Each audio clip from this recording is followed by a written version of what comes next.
Ele tem se unido, o Felipe Santa Cruz, com o Zé Dirceu em Brasília. Há várias fotos dele em restaurantes com o Zé Dirceu, mais presidentes seccionais da Ordem dos Advogados do Brasil.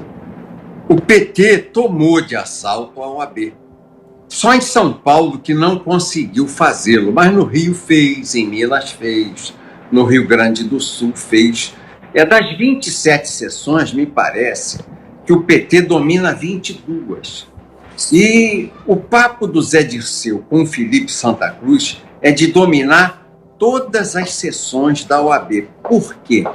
Para analista tríplice do 5º Constitucional, que indica ministros ou desembargadores para o Tribunal Federal, o Tribunal Estadual, o Tribunal de Justiça do Estado, o Tribunal Federal dos Estados, os tribunais eleitorais dos estados e os superiores do Brasil, o STJ, o Tribunal Eleitoral, eles fazerem via OAB os 3 nomes de pessoas ligadas ao PT. Hoje o Supremo já é um puxadinho do PT e do PSDB. E o Zé Dirceu quer continuar com ativismo judicial nos tribunais regionais no Brasil, no Tribunal de Justiça do Rio, no Tribunal de Justiça de São Paulo, no Tribunal de Justiça do Rio Grande do Sul, e assim pelo Brasil.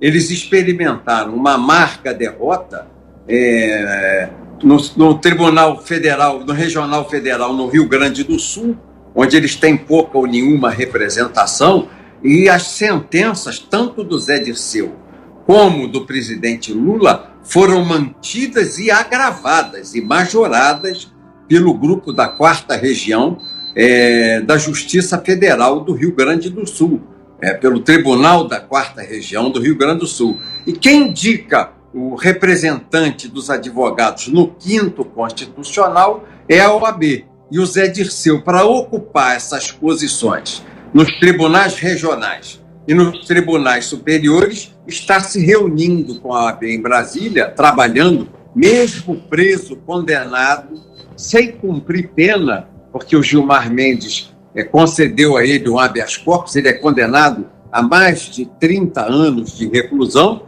não usa tornozeleira eletrônica e está construindo o poder que faça obstrução democrática aos partidos que têm vocação democrática e conservadora, enchendo os tribunais regionais, tanto os tribunais estaduais como os federais, e as cortes superiores em Brasília, que tem o 5º Constitucional, a representação do advogado, do lobby da OAB, do lobby do advogado, sendo nomeado ou desembargador federal ou estadual, ou ministro do STJ, do Tribunal Superior Eleitoral.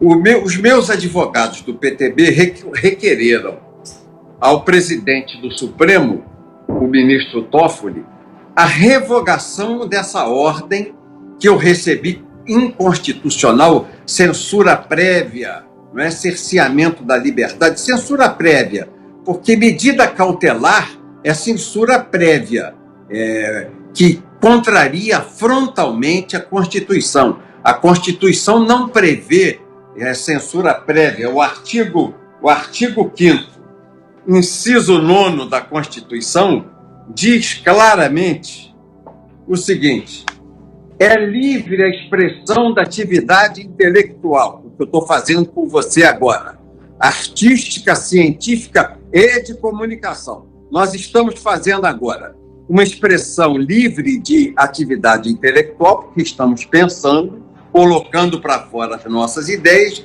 e nos comunicando livremente. Ela é livre independentemente de censura ou licença. Então, quando o ministro fala em uma medida cautelar, que é uma censura prévia, ele afronta a Constituição.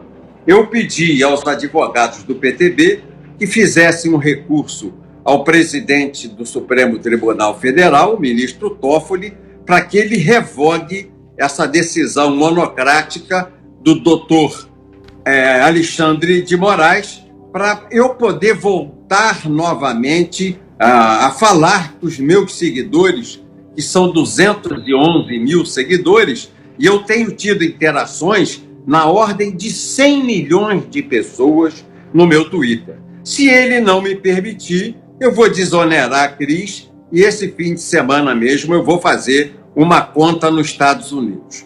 Não fiz até agora, aguardando a decisão do Supremo. Mas se não decidir até no sábado, eu vou fazer uma conta do meu Twitter nos Estados Unidos, onde o ministro Alexandre de Moraes não tem nenhum poder de me tirar do ar. Então, é uma estratégia política traçada a partir do Foro de São Paulo e nesse movimento globalista que o Brasil vive hoje. Eles tentaram calar o presidente Messias Bolsonaro, o guerreiro de Deus, para mim o Bolsonaro, porque quem enfrenta esse ataque violentíssimo feito pela mídia oficial, Globo, Estadão, Folha, Band, Folha de São Paulo, de manhã, de tarde, de noite, desde que assumiu o governo, só pode ser o guerreiro de Deus. Ninguém resistiria a esse ataque tão violento que tem sido vítima o Messias Bolsonaro. E nós que estamos dando sustentação a ele no combate, em sua defesa, nós, os bolsonaristas, fomos tirados do ar por um Supremo que hoje é o puxadinho do PT e do PSDB, que representam, que encarnam o globalismo, o ativismo globalista, essa jogada moderna que vem da China, do anticristianismo, não é? Da negação de Cristo, da destruição da família, da destruição dos valores judaico-cristãos. O Supremo comunga com essa tese. Você veja que essa semana mesmo o ministro Celso de Mello disse que pedofilia não é crime. Ele disse que pedofilia é uma doença, não é crime. Eu não conheço na literatura forense um pedófilo que tenha se recuperado. São todos eles reincidentes no crime de pedofilia, de agressão sexual a crianças e menores. Mas o Celso de Mello diz que não, fazendo o quê? O discurso globalista anticristão, o discurso de esquerda importado da China, verberado pelo Jorge Soros, pelo Fernando Henrique, pelo Lula, pelo Fidel Castro, que foi, pelo coronel da Venezuela, que faleceu, coronel Chaves. Esse grupo faz esse discurso de destruição do cristianismo. Nós estamos vivendo uma época anticristo. A luta política não é apenas política, ela é uma luta cristã. Ela envolve a igreja, porque a igreja cristã, a igreja judaico-cristã, é a maior fortaleza impeditiva do império desse discurso anticristão, marxista, maoísta, anticristo, desse discurso que passiva o homem, faz com que ele aceite todas as vontades do Estado sem se rebelar. Então, hoje nós não temos uma luta de direita contra a esquerda, do comunista contra o direitista, não. É uma luta que envolve Cristo. São os conservadores, que somos nós, os bolsonaristas, porque o líder desse conservadorismo no Brasil é Messias Bolsonaro, contra esse pensamento anticristo, esse satânico do satanismo. A pedofilia é satanista, não é? A erotização da mulher é satanista, o apassivamento do homem é satanista, até a erotização das crianças são coisas satanistas. E eles precisam destruir a igreja. O ministro Fachin disse isso. A Constituição tem que prever o abuso religioso. Abuso religioso. Quanto mais religião, Fachin, melhor. Não há abuso na religião. Quanto mais se fala em Deus, quanto mais se invoca a palavra, quanto mais você sustenta a palavra, mais você faz recuar essas forças anticristãs que tentam hoje apassivar o brasileiro, não só o brasileiro, mas os cidadãos do mundo, para destruir o pátrio poder, destruir a família e implantar um regime autoritário e anticristão em toda a humanidade. Isso é uma política gestada na ONU por financiamento de Jorge Soros, é o globalismo mundial. Eu, semana que vem, estou ouvindo o coronel Fontinelli e mais 2 militares do SNI que estudam profundamente geopolítica. E o assunto que eu quero passar ao grupo de deputados do PTB, dirigentes do PTB, é isso, é o globalismo.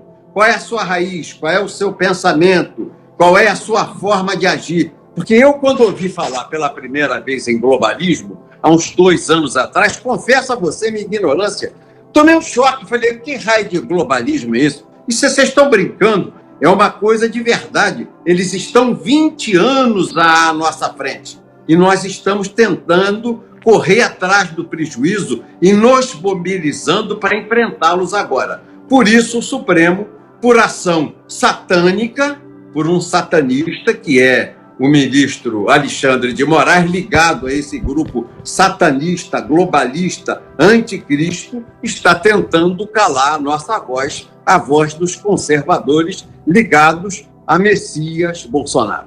Quem me despertou há 2 anos passados, em 6 cursos que me aplicou e me fez ler seus livros, porque o coronel Fontinelli foi durante 30 anos do Serviço Nacional de Informação e fazia a geopolítica, o estudo geopolítico para os governos brasileiros. O coronel Enio Fontinelli começou a me falar sobre isso. Eu falei, coronel, eu nunca ouvi falar em globalismo, eu nunca tinha ouvido falar nessa política. Ele falou, você me permite mostrar os livros que eu já escrevi sobre o tema e mostrar a você o que é. Aí coloquei algumas pessoas de minha família na minha casa e ele deu curso para mim na minha casa, no Leblon, na Barra onde eu morava.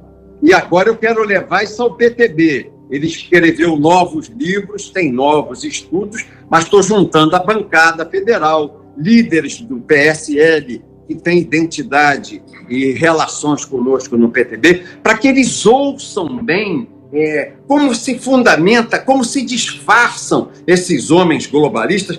Você, às vezes, está achando que está falando o Fernando Henrique, por exemplo. Ele é um homem satanista globalista, mas ele passa a impressão para nós que é um cristão, que é um moderado, que é um homem de classe média, e não é. Ele é comunista, ele é pior que o Lula, porque o Lula assume a posição que tem, e o Fernando Henrique nega, é hipócrita. Ele é fabiano, o que é a pior coisa que existe. Você compra gato por lebre. O Lula não, ele tem aquela orelha do diabo, tem a barba do diabo, o olhar do diabo, o hálito alcoólico do diabo, a fala do diabo, o diabo é. Mas o Fernando Henrique parece um anjo falando.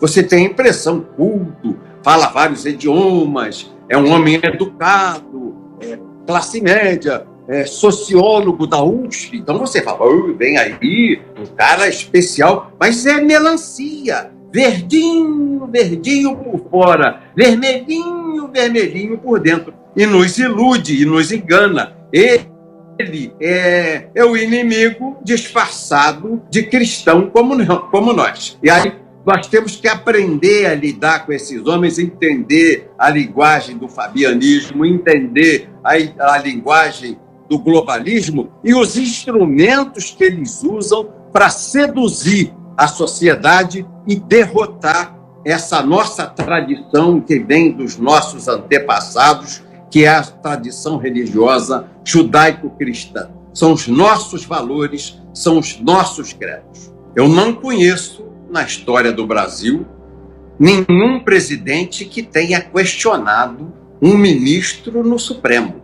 Não conheço. O presidente assina a ADI, ação de declaração de inconstitucionalidade. Ele assina junto com o advogado-geral da União. Quer dizer, ele demonstra claramente a todos que é uma ação dele contra uma medida inconstitucional do ministro Alexandre de Moraes do Supremo Tribunal Federal.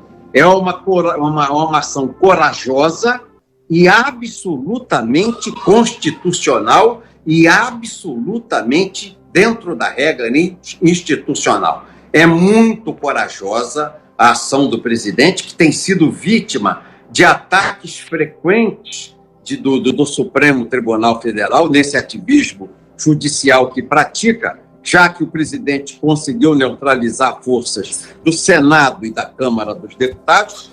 O Supremo tem sido o principal agressor contra o presidente da República, agredindo o poder executivo, e o presidente, com coragem, institucionalmente, legalmente, processa um ministro do Supremo Tribunal Federal. Hoje o PTB deu entrada já me informei com o advogado do PTB, como amicus curiae, nessa ação que o presidente distribuiu. Nós pedimos para ser recebidos como amicus curiae, como coautores da ação, porque em seguida eu quero processar o ministro Alexandre de Moraes na Lei 13.869, de 5 de setembro de 2019, a Lei de Abuso de Autoridade.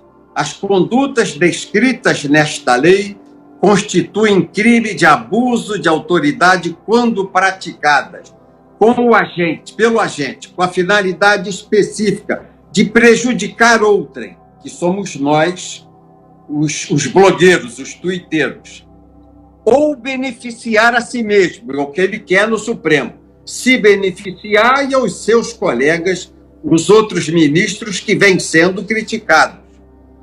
Ou a terceiro, quer dizer, os ministros que estão sendo atacados. Os membros do Poder Judiciário estão no polo passivo dessa ação.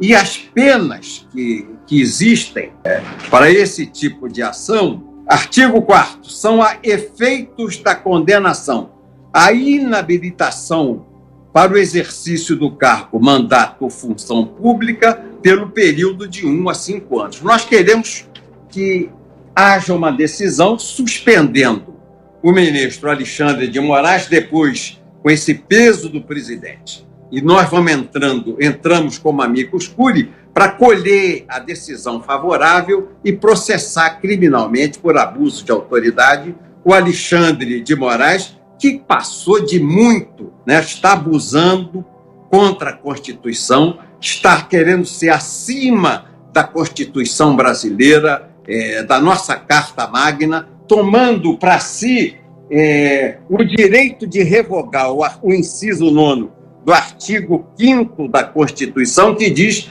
que é livre a expressão da atividade intelectual e de comunicação, independentemente de censura ou licença. Eu não tenho que pedir licença ao ministro, eu não tenho que ser censurado por ele. Se ele quiser depois, ele me processa por danos morais, ele pede direito de resposta no Twitter, ele vai ao Código Penal e me processa por injúria, calúnia, difamação. Esse é um instrumento que ele tem para reagir à minha ação. Mas ele não pode impedir, patrulhando, censurando, dizendo que é medida cautelar, o meu direito sagrado e constitucional intocável de comunicação e expressão. Eu quero processá-lo depois no crime de abuso de autoridade, para que ele possa vir a ser suspenso das suas funções como ministro do Supremo Tribunal Federal. 40 dos senadores da República. E o Alcolumbre, ele tem o rabo preso na graveta do Toffoli, porque ele tem processos contra si de corrupção passiva e lavagem de dinheiro, como o Rodrigo Maia na Câmara tem contra si processos de corrupção passiva e de lavagem de dinheiro. Quando eles tentam colocar no Senado, por exemplo, na prática, uma CPI contra algum ministro do Supremo, ou colocar um processo de impeachment para andar no Senado contra um ministro do Supremo, quem faz a pauta, quem delibera a ordem do dia é o presidente. Só ele pode fazer, ninguém mais pode fazer por ele. Está no regimento comum do Congresso e é do regimento de cada casa. Vai lá no presidente do Senado, o Alcolumbre, o assessor parlamentar do ministro Toffoli diz a ele: olha aqui, o presidente, o senhor vai virar o Eduardo Cunha, vai ser preso, vai ser condenado e vai ser cassado. Os seus processos já lhe dão mais de 20 anos de pedido de prisão. Nós vamos botar na pauta, o senhor vai ser condenado pelos ministros semana que vem, vai sair aí da cadeira de presidente do Senado, perde a cadeira de senador, vai ser julgado criminalmente, condenado e vai puxar uma cadeia longa na papuda. E a mesma coisa eles dizem ao ao presidente da Câmara, o Rodrigo Maia. O Rodrigo, não faz nenhuma CPI aí não, porque ele só pode fazer CPI, porque nós vamos fazer contigo o que fizemos com o Eduardo Cunha. Você perde a cadeira de presidente, perde a cadeira de deputado, perde a sua liberdade, seu direito de ir e vir, vai para o xadrez, vai para a papuda, vai para a cana. Os teus processos dão 30 anos de penas somados. Então não brinca não que você vai ser condenado. Os ministros estão prontos para te condenar. Quer dizer, quem condena o ministro do Supremo é o Senado, tem rabo preso. Quem pode fazer uma CPI para forçar o Senado é a Câmara, o presidente tem rabo preso. E o Toffoli é rabudo também, tem o rabo preso. No cofre da Norberto Odebrecht, porque ele é o amigo do meu pai, dito pelo filho, pelo Marcelo Odebrecht, que o Toffoli é amigo do Lula, que é amigo do pai dele, o Emílio Odebrecht. E tem o rabo preso no cofre do Léo Pinheiro, da OAS, porque ele reformou a casa do Toffoli, que custou R$500 mil a reforma. São 3 rabudos satânicos, isso é o satanismo. 3 rabudos, não é? Representando o adversário de Deus, representam o mal, querendo processar um homem de bem, um cidadão honrado, que não rouba, que não deixa roubar, que é o capitão Messias Bolsonaro, o guerreiro de Deus. Eu passei inteiro em São Paulo, conversando com muitos militares que querem entrar no PTB, conversando com deputados estaduais, um já entrou, tem outro para entrar essa semana, e deputados federais que querem vir para o PTB. Eu passei em São Paulo e visitei os movimentos de São Paulo que colocam os conservadores, os grupos conservadores, alinhados com o pensamento bolsonarista, o pensamento judaico-cristão. Fui conversar com eles em seus acampamentos. Conversei com Malta Jones, conversei com Bronze, com Jurandir, que ficaram presos 40 dias, porque foram para frente lá do apartamento do ministro Alexandre Moraes xingar o ministro. Haveria na Paulista um grande movimento outra vez. E eu participei e vi a convocação, ia botar 1 milhão de pessoas. Já entrou o Bruno Covas, mais o governador Dória, proibindo, dizendo que a pandemia impede a aglomeração de pessoas. O mesmo está se dando em Brasília. O governador de Brasília está proibindo os movimentos em Brasília, porque diz que o coronavírus, a pandemia, vai explodir com a transmissão humana, com aquele grande movimento pressionando os senadores e os deputados federais. Então, eles arranjaram o coronavírus para impedir a manifestação democrática. Nós não estamos conseguindo fazer a manifestação democrática com pressão de povo na rua, porque eles invocam logo que crianças e velhos e famílias, mulheres, representam o fascismo, rapaz. Vestidos com a camiseta verde, amarelo, azul e branco, eles dizem que nós somos os fascistas, que nós estamos na rua defendendo o fascismo. Quando o movimento antifascista vai de preto mascarado, incendeia ônibus, dá paulada, dá tiro, bate na PM, devolve a granada de gás lacrimogêneo, esses são democratas. Mas as famílias que vão com uniforme, com a camisa do Brasil, esses sujeitos estão dizendo que nós somos os antifas, os fascistas. Quer dizer, é a narrativa. Eles estão conseguindo fazer a narrativa. Onde nós nos defendíamos? No Twitter, no blog, no Instagram, no Facebook. Foi lá o seu Alexandre de Moraes. que faz parte desse movimento satanista, identificado que é com essa nova ordem mundial, com essa esquerda autoritária, com esse comunismo lucrativo, o comunismo de resultado, que é essa esquerda aí do Jorge Soros, e suspende todo mundo. Eles querem calar, tanto na mídia social, como querem, baseados no coronavírus, impedir o movimento de rua, a mobilização social. No duro, eles não querem a rede social porque ela fala a verdade. E não querem o movimento social na rua, o povo na rua, porque o povo grita: fora Dória, fora Bruno Covas, chourubu, chourubu do Supremo, chourubu, é o que o povo grita. E eles não querem ouvir a verdade. É o que está acontecendo. Eu não quero tirar a esperança de quem está falando em aliança. Em São Paulo, o grupo aliancista, que é o estado mais importante do Brasil, e eu conversei longamente essa semana que fiquei aí em São Paulo, semana passada, o grupo aliancista, esquece, meu irmão, já sentiu, são 6 ministros no Tribunal Superior Eleitoral, 7. 6 são do PT. Eles glosam vírgula no título de eleitor. Se o número do CPF tiver assim, meio ilegível, 3 parecendo 8, eles glosam. Se 9 tiver parecendo 6, eles glosam.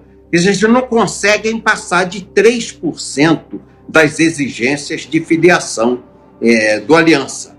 Quer dizer, eles estão lá para impedir que o presidente tenha o partido para ter segurança de disputar a eleição. Mas aqui no PTB ele vem como general, ele vem como comandante que é.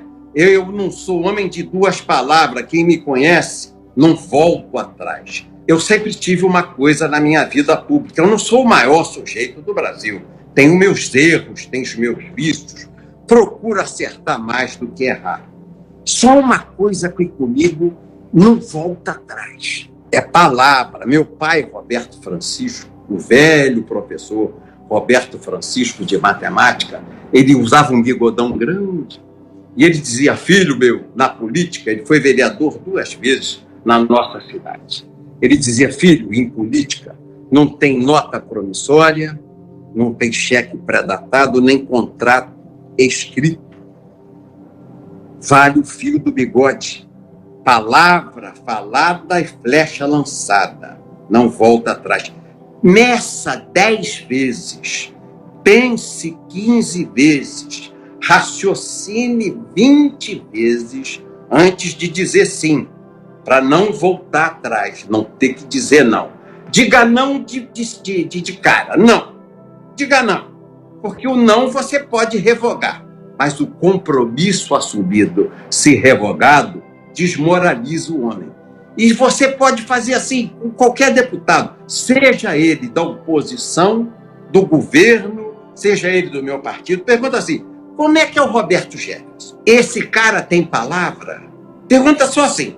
Ele é um homem de 2 caras, ele bota o pé em 2 barcos? Ou esse cara tem lado? Porque aprendi isso com meu velho pai também. O homem que não tem lado, filho meu, não tem fundo, e ninguém se equilibra com o pé em 2 muros. Osso ditado bíblico: ninguém serve a 2 senhores. Então, Vitor, eu empenho a palavra no último momento. Eu penso. Espera aí, gente. Você custa decidir. Calma que eu estou pensando. Vamos ver. Porque se eu disser sim, e eu já disse sim ao presidente Bolsonaro, e ele foi meu liderado 2 anos, ele sabe que eu jamais faltei a ele. Ninguém melhor do que ele para dizer como eu ajo. Porque ele trabalhou sob a minha liderança. Tudo que ele me pediu e que eu podia fazer, eu fiz por ele. Quando ele dizia: Roberto, ele me chamava de Bob. Bob, pode? Eu digo: pode. Vai em frente que eu sustento a tua posição. Mas quando ele me perguntava: Bob Jeff, o que é que você acha? Eu digo: não estou contigo nessa parada, eu não posso embarcar nisso, porque a maioria da bancada é contra. E ele também imediatamente entendia a minha posição e me respeitava. Por isso, a fidúcia, a confiança entre nós. Ele querendo vir para o PTB, coração aberto, blindado, forte, para lutar ao lado dele. E eu estou fazendo com o time dele, eu trouxe para o PTB o Ottoni de Paula, aqui no Rio, que é um gigante na oratória e na coragem moral, na coragem física. É um seguidor de Churchill. A maior virtude de um homem é a coragem que ele tem. Porque se na hora do perigo, na hora do confronto, faltar coragem, as outras virtudes desaparecem. E o Ottoni de Paula é um homem de coragem, como o Douglas, que eu filhei, o deputado estadual em São Paulo, é outro homem de coragem. E eu tenho mais umas conversas essa semana. Você vai ter notícia até sexta-feira. Até sexta-feira você vai ter notícia de novas mudanças para o PTB. Por quê? Porque tem no PTB, eu quero fazer uma banda de música, como era no passado, na Constituinte. Gaston Henrique, um monstro sagrado na tribuna, não corria de briga. Roberto Cardoso Alves, o Robertão, monstro sagrado na tribuna, não corria de briga. E eu, na tribuna, que também adoro uma briga, não corro de briga de jeito nenhum. Então, o que acontecia? Nós tínhamos 3 caras no PTB que parávamos a Constituinte. Parávamos, literalmente, os debates na Constituinte. E eu quero montar uma banda de música para o presidente no PTB, para que não seja ele atacado no plenário sem ninguém defendê-lo. Tem que saber que vai ouvir. Quem for para a tribuna atacar Messias Bolsonaro vai escutar uma resposta à altura do que está dizendo. Vento que venta lá, venta cá. A chuva que molha o caixão, molha o carregador. Então é isso, a força se opõe à força. Não adianta essa conversinha. Olha, ele fez o discursinho, ninguém viu. Todo mundo fica sabendo e fica sabendo mais que não houve defesa para aquele ataque violento que foi cometido e praticado. Por isso eu quero fazer uma orquestra, não é? Eu com a batuta na mão, é aqui que nós vamos nessa turma. Eu consigo refletir na frente, eu sou enxadrista, eu meço uma jogada 10 movimentos na frente. Então, eles vão vir por aqui, que nem eu fiz com o Fernando Henrique, naquela entrevista que ele deu ao Estadão, e o Rodrigo Maia, a Veja, no mesmo dia. Eu falei, tá vendo, né? Tá vindo aí. E desmontei aquilo. O presidente não tinha visto. Ele é um cara bom de coração. Eu já tenho mais malícia do que ele. Ele é mais infantaria, vai na frente, destocando, arrancando toco, para a gente vir atrás com o exército e não enfrentando tanta dificuldade. Mas está errado.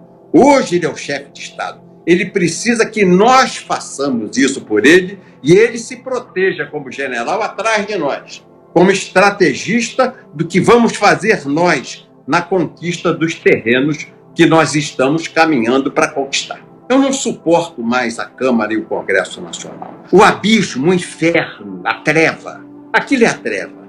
Tinha que ser um comunista como Niemeyer para fazer aquele troço tão ruim. Não tem luz de Deus, não tem o calor do sol. Você vai ao Alvorada, você vai ao Palácio do Planalto, você vai ao Itamaraty, ao Ministério da Justiça. Todos têm luz natural. Você abre a cortina, tem a luz de Deus que aquece a semente, que dá depois bons frutos. A semente que faz gerar a árvore, e a árvore no futuro dá bons frutos, porque a semente precisa do calor do sol para germinar. No Congresso Nacional não tem luz do sol, é buraco debaixo da terra. Você vai para o anexo 4, buraco, é um túnel. Vai para as comissões permanentes e temáticas, buraco debaixo da terra. A sala da Comissão de Justiça não tem luz. A sala da Seguridade Social não tem luz. A sala da Comissão de Defesa não tem luz. A sala do Orçamento não tem luz. O plenário da Câmara, a abóboda, onde se pensa a democracia do Brasil, não tem luz. É uma luz artificial. Dali a luz é toda ela mefistofélica. Onde não tem a luz de Deus, tem a luz de Mefisto. Então eu não suporto mais. Passei lá 6 mandatos. Eu entrava, eu era um grande deputado. Eu não falo isso para fazer o discurso de autoelogio e cômios pessoais. Não. Eu era um grande deputado. Eu chegava às 8 da manhã, ia para a comissão, debatia, me preparava de tarde, estava no plenário, de noite estava votando. Só que eu olhava assim, 8 horas da manhã, entrei. Quando eu olhava, 3 horas da tarde, eu não tinha nem almoçado. Daqui a pouco eu olhava 10h30 da noite, 1h da manhã. Eu não sabia se era dia, se era tarde, se era noite. Eu perdia a noção do tempo naquele buraco, naquele mausoléu feito pelo senhor Oscar Niemeyer. Aquilo é um mausoléu. Aquilo ali é um lugar para morto. As ideias não frutificam porque não há ideias que nasçam da sepultura. Você pode gravar no epitáfio do mausoléu uma frase em memória do morto, mas de dentro da sepultura não florescerá mais, nunca mais florescerá um fruto. E aquilo lá é uma coisa horrorosa. O Supremo tem luz.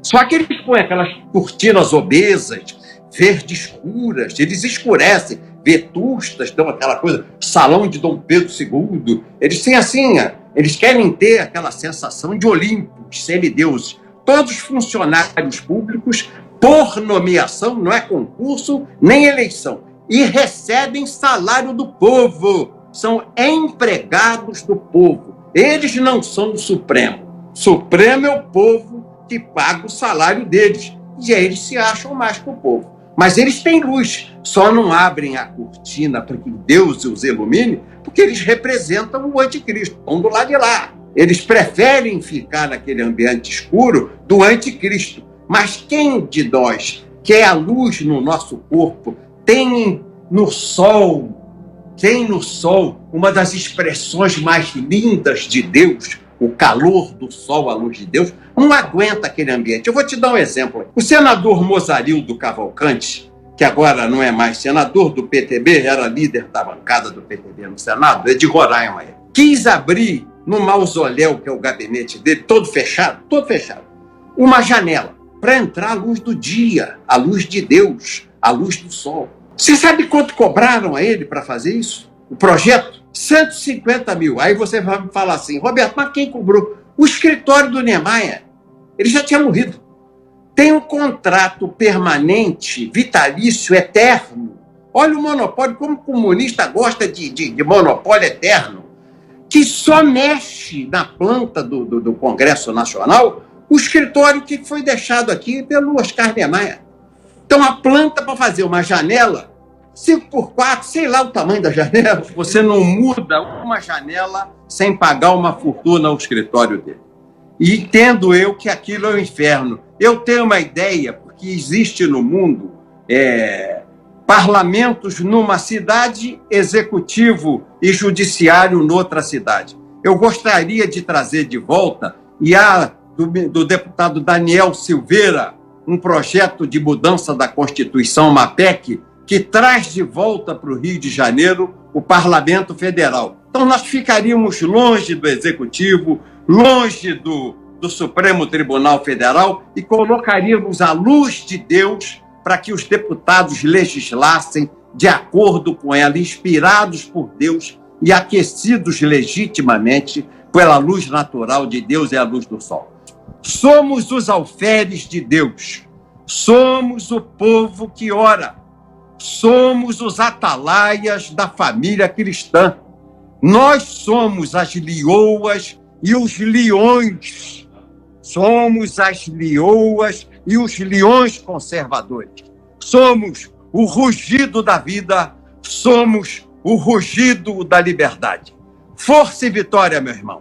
Força e vitória força e vitória, a nossa força e vitória, Jesus. Força e vitória.